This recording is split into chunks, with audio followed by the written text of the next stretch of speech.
ইহুদিবাদী ইসরায়েলের প্রিয় দেশ ভারত, আবার গত এক দশকে হিন্দুত্ববাদী ভারতের অতি প্রিয় দেশ হয়ে উঠেছে ইসরায়েল।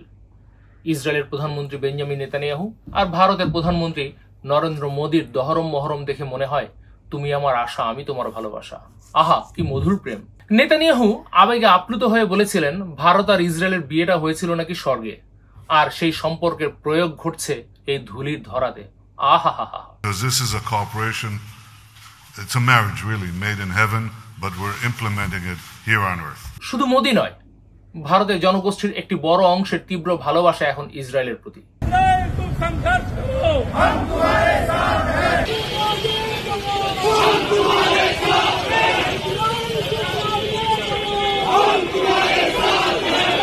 ইসরায়েলের প্রতি ভারতের এই তীব্র প্রেমের কয়েকটি কারণ রয়েছে। এগুলোর মধ্যে প্রধান 3 কারণ হচ্ছে দুই দেশের একই দৃষ্টিভঙ্গি ও আদর্শ, বলির পাঠা বানানোর মানসিকতা এবং দখলদারিত্ব। ইসরায়েল ও ভারত উভয় দাবি করে তারা গণতান্ত্রিক রাষ্ট্র, তবে বাস্তব চিত্র সম্পূর্ণ বিপরীত।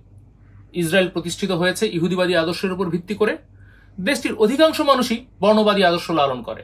তাদের ভাষ্য, ইহুদিরা ছাড়া সবাই নাকি অপবিত্র, নিকৃষ্ট। একটি ইহুদি রাষ্ট্র গড়ে তোলার জন্য ইসরায়েল ফিলিস্তিনের উপর দখলদারিত্ব স্থাপনে বিশ্বাস করে। ভারতের বেলায় এখনো কাগজে কলমে ধর্মনিরপেক্ষতা রয়ে গেছে।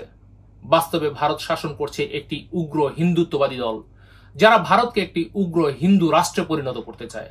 ভারতকে হিন্দু রাষ্ট্রে পরিণত করার এই মানসিকতা গত 11 বছরে বিজেপি নেতা ও প্রধানমন্ত্রী নরেন্দ্র মোদীর শাসনে প্রকট মাত্রায় দৃষ্টিগোচর হয়েছে।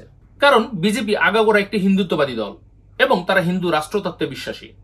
এই হিন্দুত্ববাদীরা এখন বাংলাদেশ, পাকিস্তান, আফগানিস্তান, নেপাল, ভুটান, মিয়ানমার, থাইল্যান্ড ও শ্রীলঙ্কা নিয়ে অখণ্ড ভারত গড়ার কথা বলছে।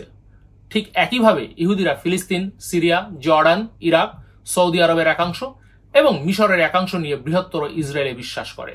হিন্দু রাষ্ট্র বা ইহুদি রাষ্ট্র গড়ে তোলার লক্ষ্য কিভাবে অর্জন করা যাবে? হিন্দু রাষ্ট্র গড়ে তোলার জন্য দীর্ঘদিন ধরে কাজ করে যাচ্ছে বিজেপি। এই দলটির জন্মদাতা হচ্ছে রাষ্ট্রীয় স্বয়ংসেবক সংঘ বা RSS। হিন্দু জাতীয়তাবাদী আধা সামরিক এই গোষ্ঠীটির 60 লাখেরও বেশি সক্রিয় সদস্য রয়েছে। RSS কোনো শান্তিবাদী সংগঠন নয়। তারা ভারতে মুসলমানদের বিরুদ্ধে সবসময় সহিংসতাকে উস্কে দিয়েছে। 1992 সালে বাবরি মসজিদ ধ্বংস করে এই RSS এর সদস্যরা। 2002 সালে গুজরাটে 1000 মানুষকে কুপিয়ে, পিটিয়ে ও পুড়িয়ে হত্যা করে RSS এর ভাই বেরাদার সংগঠনের সদস্যরা। তাদের হামলায় 1 লাখেরও বেশি মুসলিম বাস্তুচ্যুত হয়। ধর্ষণের শিকার হন অসংখ্য মুসলিম নারী। আর ঠিক ওই সময়টিতে গুজরাটের মুখ্যমন্ত্রী ছিলেন নরেন্দ্র মোদী। মুসলমানদের উপর এমন নির্মম হামলা ও হত্যাযজ্ঞ সংঘটিত হতে দেওয়ার জন্য অভিযুক্ত ছিলেন মোদী। 2020 সালে দিল্লিতে মুসলমানদের এলাকায় হামলা চালিয়ে অন্তত 40 মুসলিমকে হত্যা করেছিল মোদীর দলের কর্মীরা। এবার আসি ইসরায়েলের কথায়। জায়নবাদ বা ইহুদিবাদী তত্ত্বের উপর ভিত্তি করে গড়ে উঠেছে ইসরায়েল রাষ্ট্রটি। ফিলিস্তিনিদের নিজ ভূমি থেকে উৎখাতের জন্য জায়নবাদীরা 1921 সালে গঠন করে হাগানা নামের একটি আধা সামরিক বাহিনী। এরপর আরো 2টি জায়নবাদী সন্ত্রাসী সংগঠন ইরগুন ও ইস্টার্ন গ্যাং গড়ে তোলা হয়। 1948 সাল থেকে 1967 সাল পর্যন্ত লাখ লাখ ফিলিস্তিনি মুসলমানকে উচ্ছেদ করে জায়নবাদীরা। আতঙ্ক ছড়াতে তারা ফিলিস্তিনিদের হত্যা, ধর্ষণ, বাড়িঘরে অগ্নিসংযোগ করে। ওই সময় ফিলিস্তিনিদের উপর হামলাকারীদের অনেকেই এখনো জীবিত রয়েছেন। এ ব্যাপারে তাদের বিন্দুমাত্র কোনো অনুশোচনা নেই, বরং তাদের কাছে ফিলিস্তিনিদের হত্যা, ধর্ষণ খুবই আনন্দের কাজ ছিল। אחד אנס שם איזה ילדה בת 16, משהו כזה. לא ספרתי. אני לא יכול לדעת בחיי.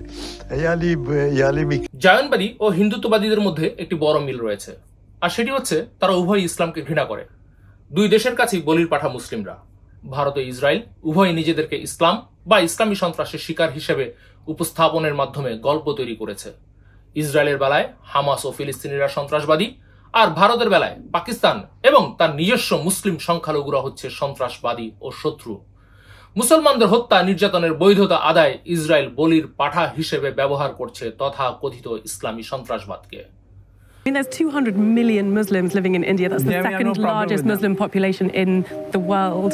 And you're saying that wherever Muslims live, there's a problem? If Muslims become more than 30%, that country is in danger.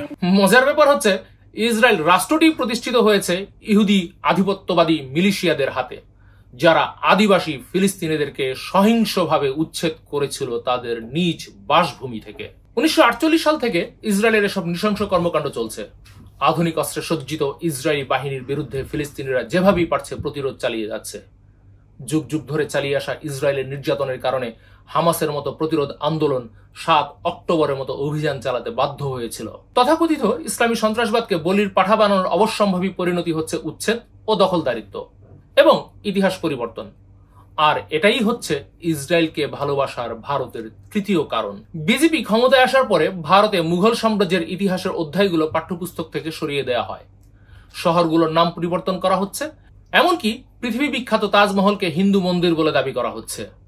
জাতীয় আখ্যানের সাথে মানানসই ইতিহাস পুনর্লিখনের এই প্রক্রিয়াটিকে ভারতে গেরুয়াকরণ বলা হচ্ছে। ঠিক একই কাণ্ড ঘটছে ইসরায়েলে। ইউরোপ থেকে উড়ে এসে জুড়ে বসা ইহুদিরা নিজেদের আদিবাসী দাবি করছে এবং আরবদের দখলদার আখ্যা দিয়ে ইতিহাস লিখছে। ফিলিস্তিনি আরবদের দ্বিতীয় শ্রেণীর নাগরিক আখ্যা দিয়ে আইন পাশ করা হয়েছে ইসরায়েলের পার্লামেন্টে। ভারতের লাখ লাখ মুসলমানের নাগরিকত্ব বাতিল করার জন্য পাশ হয়েছে সংশোধিত নাগরিকত্ব আইন। প্রতিবাদী মুসলমানদের তাদের বাড়িঘর থেকে উচ্ছেদ করা হচ্ছে, বুলডোজার দিয়ে গুড়িয়ে দেওয়া হচ্ছে বাড়িঘর ও মসজিদ। সরকারের সহযোগিতায় মুসলমানদের পিটিয়ে হত্যা করছে উগ্র হিন্দুরা। তাদের নেতারা মুসলমানদের হত্যা করার হুমকি দিচ্ছে প্রকাশ্য জনসভায়। শুক্রবারকে সন্ত্রাসবাদের দিন আখ্যা দিয়ে জুমার নামাজ বন্ধ করে দেওয়ার কথা বলা হচ্ছে। तुम जेल में डालो, हम दीवार फाड़ लिखेंगे, तुम्हें फैयार लिखो, मैं तैयार लिखेंगे, तेरे सुन ले, इतनी जोर से बोलेंगे, अंदर भी पढ़ ले, इतना साफ लिखेंगे, तुम जमीन पे जुल्म लिख दो, आसमान पे इनकलाब लिखा जाएगा। মুসলমানদের বিরুদ্ধে ইসরায়েল ও ভারতের সাংস্কৃতিক আগ্রাসন চালানোর ধরনও এক। সিনেমা, গান সবকিছুতেই মুসলিম নিধন আর উচ্ছেদের ডাক।